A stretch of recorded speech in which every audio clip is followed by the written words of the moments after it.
तो hey guys, welcome back और YouTube channel. आज जो मैं ये वीडियो शूट कर रहा हूँ ना भाई, बहुत ही इंपॉर्टेंट वीडियो है। क्योंकि आधे लोग तो फिजिक्स को बस इस वजह से नहीं पढ़ते हैं कि भैया न्यूमेरिकल्स नहीं बनते हमसे। और न्यूमेरिकल क्यों बनेंगे? क्योंकि भाई आप सही अप्रोच को फॉलो नहीं कर रहे हो। और मैं सही अप्रोच को बताने का तरीका आपको विथ प्रूफ के साथ दूंगा कि भाई अगर ऐसे कर रहे हो तो ऐसे होगा, ठीक है ना। क्योंकि मैं शॉर्ट मेथड नहीं बताऊंगा कि आज कर लो कल से न्यूमेरिकल बनने लगेंगे। मैं एक थोड़ा सा लेंदी प्रोसेस बताऊंगा, उसको आपको फॉलो करना पड़ेगा। और 100% श्योर रहिए कि अगर आप उसको फॉलो करते हैं तो आपका मार्क में इम्प्रूवमेंट तो होगा ही होगा। और भाई क्यों ना हो, क्योंकि अगर आप वीडियो को देखोगे तो आप समझोगे कि हाँ सही चल रही है सारी चीज़ें। तो चलो आते हैं अपनी तरीके पे। तो सबसे पहली चीज़ हमको देखना है ना भाई, पहला पॉइंट आप चाहो तो नोट कर लो, नहीं तो ये पीडीएफ भी मैं आपको दे दूंगा, अगर चाहो तो नोट कर सकते हो। सबसे पहला चीज़ को आपको अंडरस्टैंड करना है कॉन्सेप्ट को। पहली पॉइंट क्या करना है, कॉन्सेप्ट को अंडरस्टैंड करना है। कैसे आएगा? अच्छा, आपको पता है ना कि आपका जो पेपर आता है वो कहाँ से बनते हैं? पूरा का पूरा एनसीईआरटी से बनते हैं। ये तो पता होगा ना नॉर्मली। तो देखो यहाँ पर लिखा है कि सीबीएसई का जो एग्ज़ाम होता है ना, वो प्राइमरली फॉलो करता है एनसीईआरटी की टेक्स्ट बुक को। पता ही है आपको। तो इंश्योर इससे क्या पता चलता है हमसे कि clear understanding of every concepts in each chapters, most of the numerical in board exam are based on these fundamental principle. अगर हम पूरी की पूरी एनसीईआरटी को फॉलो करके अगर चीज़ों को करते हैं ना, तो पेपर हमारा उसी में से आएगा। क्वेश्चन जो बनते हैं न्यूमेरिकल क्वेश्चन भी हमारे उसी में से आएंगे। तो क्यों ना हम एनसीईआरटी के कॉन्सेप्ट्स को बेहतर करने का प्रयास करें। पहला काम आपको क्या करना है कि जितने भी कॉन्सेप्ट एनसीईआरटी के हैं उनको आपको अच्छा करने का प्रयास करना है। अब देखो, लर्न करना है आपको इंपॉर्टेंट फार्मूले को। सारे फार्मूले को मैंने नहीं बोला, क्या बोला कि इंपॉर्टेंट फार्मूले को आपको लर्न करने। जैसे क्रिएट अ फार्मूला सीट, आप चाहो एक छोटी से 1-2 पेज का फार्मूला सीट बना लो, जिसे क्या कर लोगे ना आप, क्विक रेफरेंस, मतलब कि जल्दी से न्यूमेरिकल सोल्व करने से पहले जल्दी से 5 मिनट के अंदर सारे फार्मूला को देख के फिर आप न्यूमेरिकल करने बैठ जाओ। Understanding how formula are derived help. अब मान लो कोई फार्मूला आपका डेरिवेशन आ गया, तो डेरिवेशन करने से फ़ायदा होगा ना कि अब वो क्वेश्चन ही कर रहे हो, अप्रोच आपकी बढ़ रही है क्वेश्चन करने की। तीसरी बात क्या है यहाँ पे, अभी देखो पहले पॉइंट के अंदर तीसरी बात क्या है आपकी कि यूनिट एंड डायमेंशन का आपको ज्ञान होना चाहिए। यूनिट एंड डायमेंशन का ज्ञान का मतलब मैं क्या कहना चाह रहा हूँ ना, अगर मान लो हमें कोई चीज़ कोई फार्मूला लगाना है, जैसे मान लो कि कोई सा फार्मूला आपको लगाना है, तो वहाँ पे आपको उसकी यूनिट, ठीक, और उसकी डायमेंशन, इसकी नॉलेज होनी चाहिए। जैसे अगर मैं आपसे पूछूं कि फोर्स की डायमेंशन क्या होती है, तो आप क्या बताओगे? भैया mlt की पावर -2 होती है। तो क्या mlt की पावर -2 और किसी की डायमेंशन नहीं हो सकती? हो सकती है। अगर हो सकती है तो, लेकिन उसका जो वहाँ पे अगर डायमेंशन सेम है ना, तो उसकी जो यूनिट होगी ना वह सेम हो या ना हो, यह कोई गारंटी नहीं होती है। ऐसे यहाँ से स्टेटमेंट वाले क्वेश्चन नहीं बनते हैं। तो आपको पहले क्या करना है, पहला चीज़ क्या है, कॉन्सेप्ट को समझना है। देखो ऐसा नहीं हो सकता कि हम तुरंत पहले भैया न्यूमेरिकल बताओ, कैसे हो सकता है भाई? स्टेप वाइज चलना है आपको और ऐसे ही करना है। सबसे पहला काम क्या करना है आपको, कॉन्सेप्ट को समझना है। 3 स्टेप मैंने बता दिया क्या करना है कॉन्सेप्ट समझने के लिए। एनसीईआरटी पढ़ो, और हो सके तो, ना हो सके तो एनसीईआरटी का मतलब जितना भी की पॉइंट है उनको एक फार्मूला सीट बना के उस पर लिखने का प्रयास करो। दूसरी चीज़ क्या है भाई कि आइडेंटिफाई करो प्रॉब्लम टाइप। प्रॉब्लम टाइप को आइडेंटिफाई करने का मेरा क्या मतलब है, रिकॉग्नाइज द गिवन डाटा। जैसे मान लो कोई क्वेश्चन तुमने पढ़ा, जितने डाटा हमें गिवन है ना उनको क्या कर लो, रिकॉग्नाइज करो, क्या क्या हमें दिया है। पहला का हमारा ये होना चाहिए क्वेश्चन को पढ़ते time carefully read the question to identify known quantity. जैसे क्या हमको उसने दे रखा है, और जो उसको दे रखा है ना उसको आप क्या कर लो, हाईलाइट करते जाओ, ठीक है ना। और या तो हाईलाइट नहीं तो अंडरलाइन कर लो जो डाटा उसने क्वेश्चन के अंदर आपको दिया है।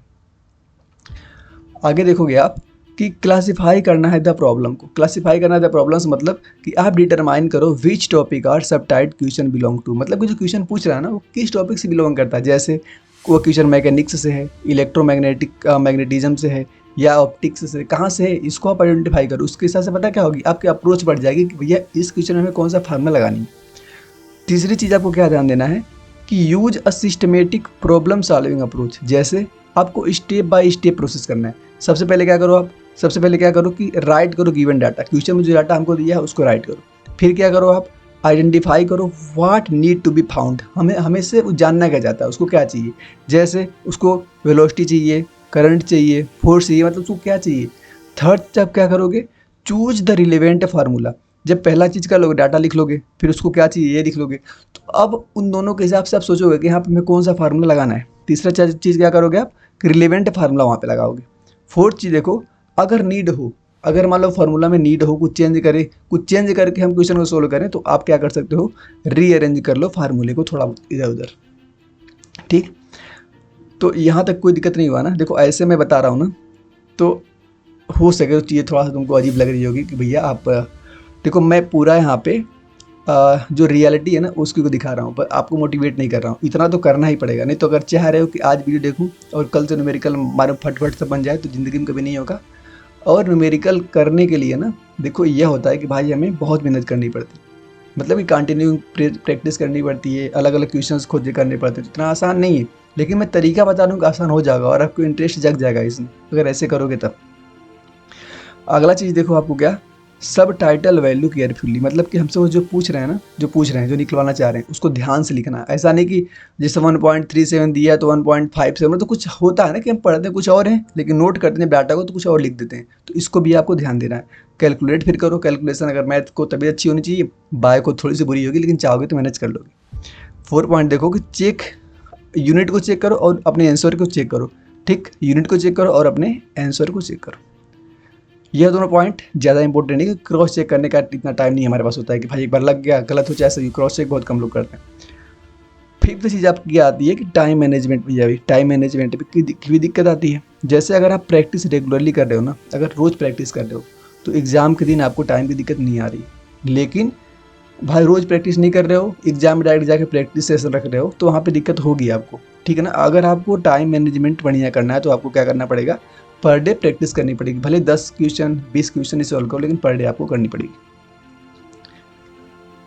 अगर मैं बात करूँ 6 पॉइंट की, ठीक है ना, तो work on previous year question, सबसे इंपॉर्टेंट पॉइंट यही है। अगर तुम्हें बोर्ड में फोड़ना है ना, अगर बोर्ड में बेहतर करना है, तो तुम्हारा फोकस पता क्या होना चाहिए कि जो प्रीवियस ईयर क्वेश्चंस हमारे पूछे गए उन पे फोकस, उन पे बेस्ड हमको स्टडी करनी चाहिए। ठीक है ना, और वैसे भी मैं अपने टेलीग्राम पे भी जितने प्रीवियस ईयर क्वेश्चन है चैप्टर वाइज टेस्ट जैसे भी होता है मैं उसको प्रोवाइड करता हूँ। तो वहाँ पे आप चाहो तो जुड़ सकते हो, लिंक मैं डिस्क्रिप्शन बॉक्स में दिया है और ऑलरेडी बहुत लोग वहाँ पे जुड़ चुके हैं। ठीक है ना, यहाँ पे तो पता नहीं सब्सक्राइब आप लोग नहीं करते, मुझे कोई उससे फ़र्क नहीं पड़ता, लेकिन वहाँ पे 1500-1600 लोग जुड़ चुके हैं। ठीक, अगर हेल्प मिल रही है तो चाहो तो लाइक करके बता देना कि हाँ भैया इससे हमें हेल्प मिल रही है। क्या करना है आपको, सॉल्व करना है पास्ट ईयर पेपर को, प्रैक्टिस सैम्पल्स पेपर रखना जो कि मैं देता हूँ अपनी क्वेश्चन पे, अपने टेलीग्राम पे इसको देता हूँ मैं, और यह भी देता हूँ और यहाँ पे यूट्यूब पे भी इसको मैं करवाता हूँ, जाके आप टेलीग्राम पे देख सकते हो। यूज़ करो आप डायग्राम एंड ग्राफ्स को। अगर देखो आपको डायग्राम और ग्राफ्स को यूज करना आ गया ना, तो आप क्वेश्चन को बहुत आसानी से कर लोगे। जैसे आप ऑप्टिक्स पढ़ रहे हो, ऑप्टिक्स को न्यूमेरिकल लगा रहे हो, तो पूछ रहा है कि फोकस पे अपने ऑब्जेक्ट का इमेज कहाँ बन रही है, ये अगर बना के क्वेश्चन को सोल्व करोगे ना तो बहुत आसानी से हो जाएगा। तो जैसे ऑप्टिक्स में, मैकेनिक्स में, इलेक्ट्रिसिटी में यहाँ के जब क्वेश्चन आए तो आप उसको डायग्राम बना के सोल्व करने का प्रयास किया करिए। ठीक है ना, या तो ग्राफिकल एनालिसिस जैसे कि वेलोसिटी टाइम ग्राफ आ गया। 8 चीज़ नेक्स्ट 8 जो है आपकी, रिवाइज रेगुलरली। कुछ भी हो जाए आपको यह चीज़ तो नहीं छोड़ना है कि हमें रिवाइज रोज़ करनी है, पर डे रिवीजन करनी है। फ़ायदा क्या होगा इससे रिवीजन पढ़ने से कि हमारा जो माइंड होता है ना उसके पास एक कैपेसिटी होती है कि अगर एक ही चीज़ को अगर हम बार बार देखें ना तो हमारे माइंड में फिट हो जाता है, जो कि निकलता नहीं है जल्दी से। तो आपको क्या करना चाहिए ना कि भले ही आपको चीज़ें आ रही हैं भाई, लेकिन 10 मिनट 15 मिनट जो चीज़ें भूलने वाली होती हैं उनको आप पर डे रिवाइज करो। या तो अगर शॉर्ट नोट्स बना लो आप, ये अद्वित और ही इंपॉर्टेंट है। शॉर्ट नोट्स कैसे शॉर्ट नोट्स बनाते हैं उसकी वीडियो मैं शूट कर दूंगा, वैसे मैंने शॉर्ट नोट्स अपना डाल रखा है आपके यूट्यूब चैनल पे भी। तो मेंटेन करो अपने शॉर्ट नोट्स को विथ इंपॉर्टेंट फार्मूला उसमें लिख लो, ट्रिक्स लिख लो, step by the quick revision before the exam. जिससे फ़ायदा क्या होता है ना कि एग्जाम के पहले इतना मोटा मोटा नोट्स देखोगे ना तो हो नहीं पाता। तो अगर शॉर्ट नोट्स बना हुआ है तो आराम से जल्दी से रिवीजन कर लोगे। 9th, अवॉइड करो कॉमन मिस्टेक को। जैसे स्कीपिंग एक होता है, स्कीपिंग स्टेप बोलते हैं, जिसमें क्या करते हैं ना, जैसे हम एग्जाम में क्वेश्चन कर रहे हैं, अगर कोई क्वेश्चन फंस गया ना हमसे, कोई क्वेश्चन फंस गया तो उसी पर रुक जाते हैं।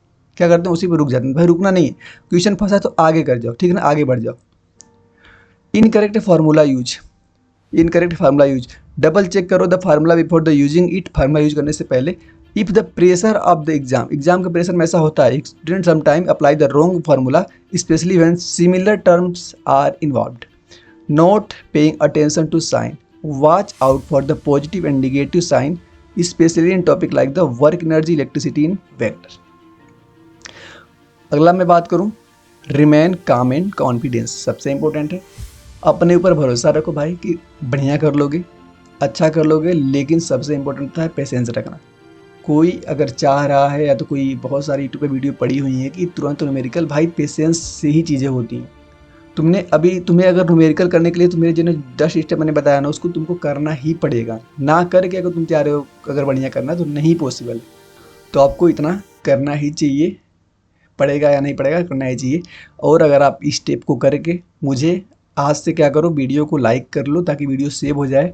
और आज से 20 दिन बाद बताओ कि हाँ भैया मैंने इतना किया तो मेरे क्वेश्चन बन रहे हैं या नहीं बन रहे। नहीं बन रहे तो 20 दिन बाद आना, डिसलाइक मार के फिर चला जाना, कोई दिक्कत नहीं। लेकिन आज रहेगा तो कम से कम सेव रहेगा वीडियो, ठीक है ना। तो चलो हम वीडियो को यहीं पे बंद करते हैं और आप अपना ओपिनियन ज़रूर देना कि हाँ भैया इससे हमें फ़ायदा हुआ कि नहीं हुआ। PDF के लिए